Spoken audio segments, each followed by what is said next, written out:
Today I'm going to talk about the newfound depth of the Thunder, an injured Kevin Durant, and a raging, beasting Russell Westbrook. And how far can this Thunder go, and how deep really are they? So I think we're starting to see the impact of the trades that they've made already. They lost Kendrick Perkins, who I know he's known for his defensive presence. He's known for being a big body. He's known for being tough. He's known for banging. But I'm okay with that loss. He was getting less and less minutes as we started seeing Steven Adams really developing as a player. And Steven Adams he's big. He's a beast. He's injured right now. He plays the pick and roll well. He has good hands. He finishes very strong at the rim, but he still has soft touch. I love this guy. So I'm okay with letting go of Kendrick Perkins. He was aging. He's going to be a great piece for another team. Now, meanwhile, what some people have debated is the loss of Reggie Jackson. Now, this guy is like the other Westbrook. I actually know a fellow who played with him in high school here in Colorado, and I forget his name, but apparently Reggie Jackson was known for dunking on everybody. He wanted to posterize you. And you can still see that fire in him, and you know that he has an ego, and you know that he wants to dominate. So he's stumbling with the Pistons right now, and we've seen the Pistons fall off because it looked like they were going to make a push and make it into the playoffs, but I highly doubt that now. They're on a terrible losing streak, and Reggie Jackson seems to be crumbling as a starter. So we'll see what he can do, but I'm okay with that loss. I'm okay with that loss. They picked up DJ Augustine, and we've seen what he can do, especially with the Chicago Bulls, and especially what he was doing with the Pistons, with the injured starting point guard. He was beasting. He's a little guy. He has a lot of energy. He's very fast. He takes good control of the offense, and he can make clutch threes when he needs to. So I'm okay with that pickup. I think that's a great pair to Russell Westbrook because he's comfortable with his position of being a backup. So you're not going to see any of that locker room troubles that you were seeing with Reggie Jackson. Now, these new pickups that OKC has made, my favorite pickup is Enes Kanter. This guy is a beast. I was watching him when he was on the Jazz, and he has a lot of stuff that he can do on the post. He is a big body. He's a strong guy. He's very hungry on the offensive boards, and I really like what he can do, and he can really score. So now they have a scoring big, and it'll be interesting to see the way that they split that time up between Enes Kanter and Steven Adams. So we've yet to see that, but I think that they can find a way to make them fit well. Meanwhile, with Kevin Durant being injured, we're actually starting to see what Serge Ibaka can do this year. He's had some huge games. He scored 30 this year. He's had games where he's pulled down 18, 20 rebounds. And he's shooting a high percentage, and he's also developed that range to the three. Now, hopefully he's not in love with that three because he's got a great mid-range, and, it would be great if he could add some back-to-the-basket type moves to his game.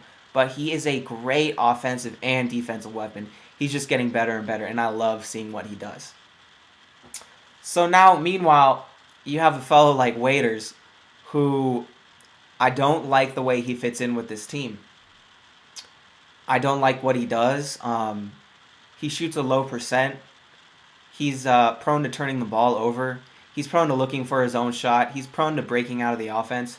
So we've yet to see what sort of potential he has, but I do not like the way he's fitting in with the offense right now. And meanwhile, you're seeing some strange things in this Thunder starting lineup.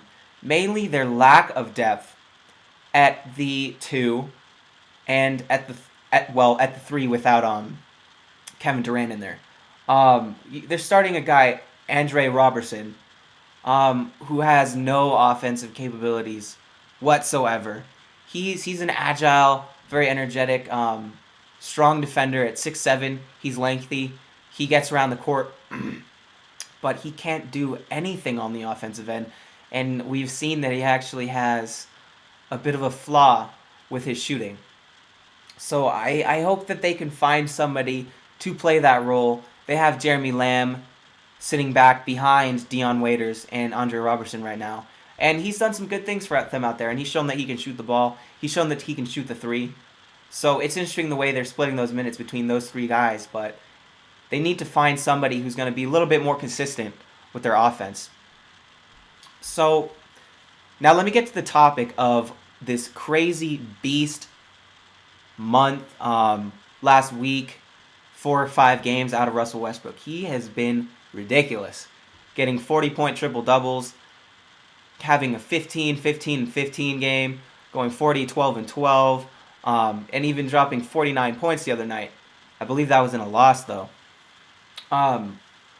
So here's the thing. We've seen last year what Kevin Durant can do without Russell Westbrook.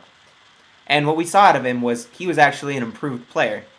He was scoring at the same clip, but he had actually increased his efficiency out there. He had a lot of room to roam. He could control the offense, and he could get the shots that he wanted. Now, when you ask that question, what can Russ do without Kevin Durant? Well, we know that he can drop 40 points. We know that he can drop 50 points. But the majority of the time we're seeing him dropping these sorts of numbers, it's very inefficient shooting. I personally think that even without Kevin Durant out there, he should try to limit his shooting to 30 shots a game.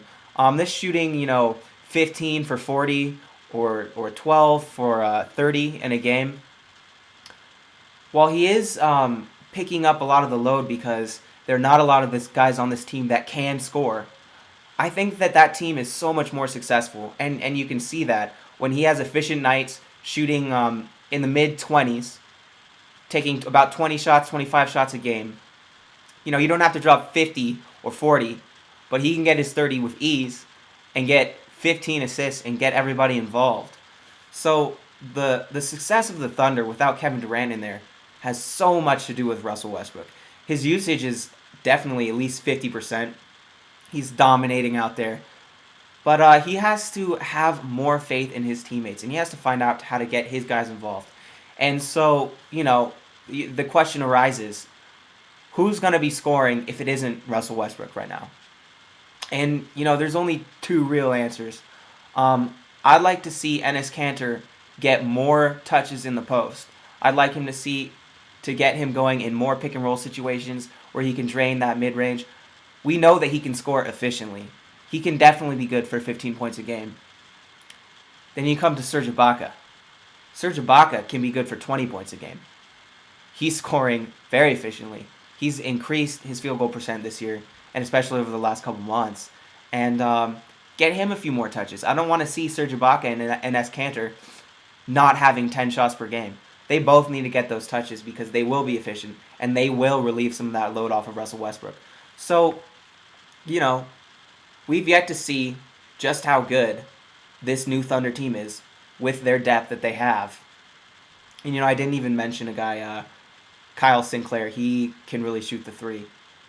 But we've yet to see how good they are. Let's wait and see how good they are when they have KD and Russell out there.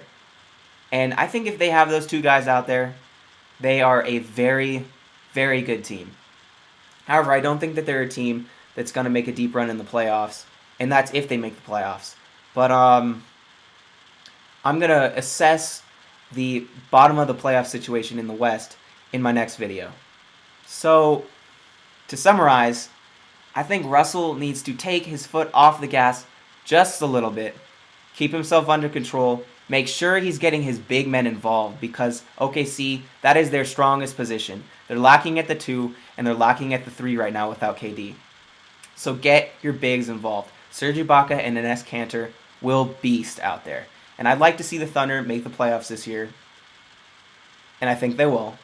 So let's just see what they're capable of. Okay, bye guys.